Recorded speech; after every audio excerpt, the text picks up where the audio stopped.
Kemudian pula tupu.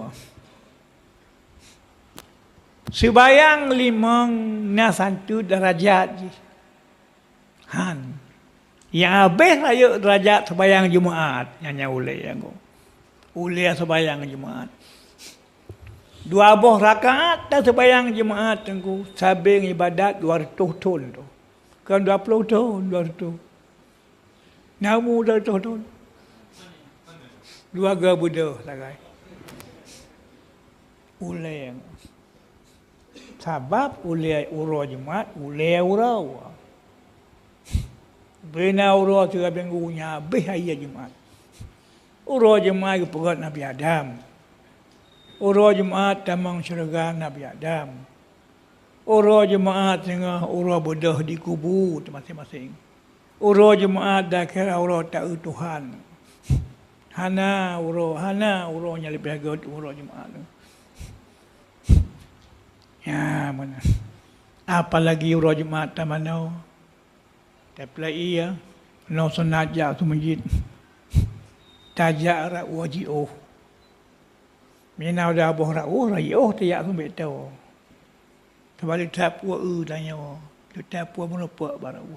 Nyantak si yang bandum ya perah Tuhan dah kira. Oh tahu ra tahu. Nya monano 2 rakaat sembahyang duk kono 200 tahun ibadat baru sabi pala. Ulai. Sampai pangkat sembahyang. Ikutnya subuh hari Jumaat. Subuh hari Jumaat. Ikutnya subuh biasa.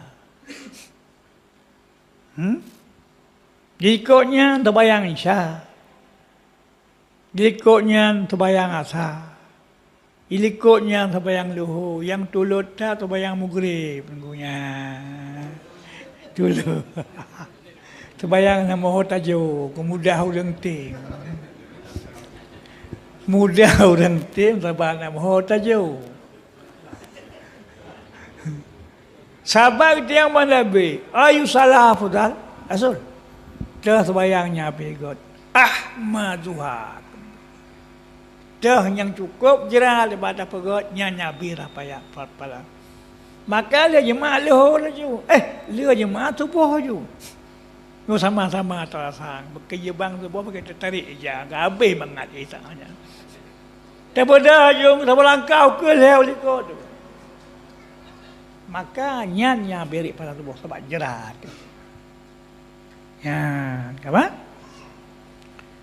menanjit sembahyang sunat bertingkat-tingkat fala kon sabi Bandung ubena sunat nyabe saya pala sembahyang raya. Ya, biar ya falah. Soraya ngetraweh. Anda apa 3 traweh? Piu dah hantar le hidup. Hidup ke le buat le ha le he. Sembahyang traweh 20 rakaat gua sembahyang 2 rakaat. Di ceh boh mana 20 boh itu hanya ke bua sore ko. Nyata bilang tu le tu anu 20. Tapi sebenarnya ni motoh. Itulah dengan sembahyang raya ngan tarawih. Ulai.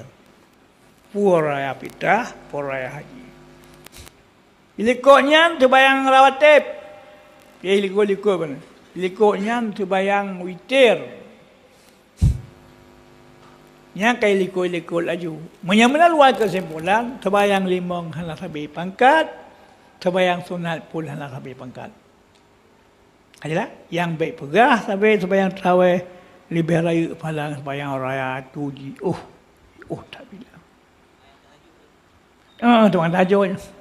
Yang sebuah hajud. Tahajudnya lah sebuah kelebihan kalau yang hanap sembahyang lain.